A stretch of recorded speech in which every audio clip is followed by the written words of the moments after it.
welcome to Crossfire, the show that dives into the heart of global conflicts, where nations collide, alliances shift, and lives hang in the balance. Tonight, we discuss the US-led ceasefire draft proposal between Israel and Hezbollah, a truce that could shift the course of conflict in Lebanon. Also on the show, we tell you about Pope Francis' audience with Israeli hostages who were recently rescued from Hamas. So let's get started. Tensions remain high between Hezbollah and Israel as they continue to clash. Israeli airstrikes in Baalbek killed at least 20, while 11 others were killed in southern Lebanese towns, as confirmed by local authorities and Lebanon's news agency. But all is not lost as a glimmer of hope emerges.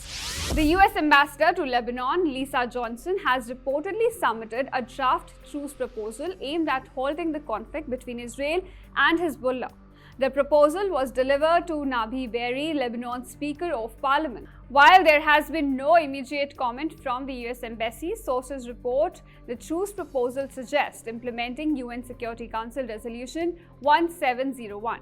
Now, this dictates that southern Lebanon must be free of weapons and not under state control. This resolution originally brought an end to the conflict in 2006, but its terms continue to be a point of contention between Israel and Lebanon. Israel, on the other hand, seems to be a little apprehensive of the ceasefire deal. They want to retain their right to react accordingly if Hezbollah breaks the ceasefire or threatens Israel.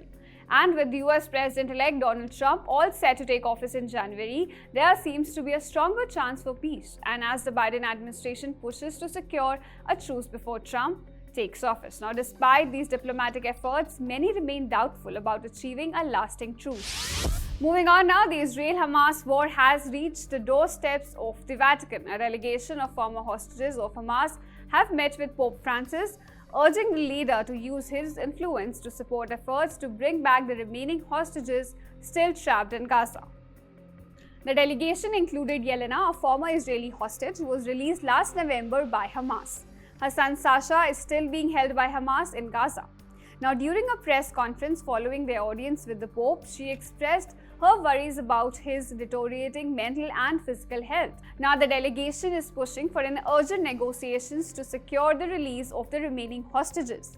They urged both the incoming Trump administration and the outgoing Biden administration to collaborate on securing the release of remaining hostages as winter approaches. Now, the Pope's meeting with the hostages reflects his ongoing commitment to advocating for peace and humanitarian aid. He has met previously with both Israeli and Palestinian families affected by the conflict and continues to reach out, even calling a Catholic parish in Gaza daily to check on those suffering. Now, he has consistently called for an immediate ceasefire and emphasized the need for humanitarian assistance in Gaza. The Pope's involvement could bring greater international attention to the calls for peace, though the path to achieving a truce remains uncertain. In the latest developments in the Russia-Ukraine war, Odesa has once again become the target of Russian forces. The latest attack is part of Russia's escalating series of strikes on Ukrainian cities, leaving civilians caught in the crossfire as winter closes in. A massive Russian strike hit residential buildings in the port city of Odesa. The attack claimed the life of a 35-year-old woman who was tragically killed while sleeping near a window. The strikes left 10 people injured, including 2 children. Emergency services have reported significant damage to the city's heating pipeline, cutting off heat to over 40,000 residents as winter approaches. Now, local authorities are responding to this by distributing hot drinks and blankets to the affected residents. Generators have been deployed to medical facilities, ensuring care for those injured. Now, Russian forces have intensified their focus on urban centers like Odesa, causing widespread destruction and displacing thousands. Ukrainian officials have emphasized the critical need for foreign military aid, particularly air defense systems, to protect civilians from ongoing strikes. There are growing concerns about how US foreign policy might shift under the recently elected Trump administration, potentially impacting the level of support provided to Ukraine.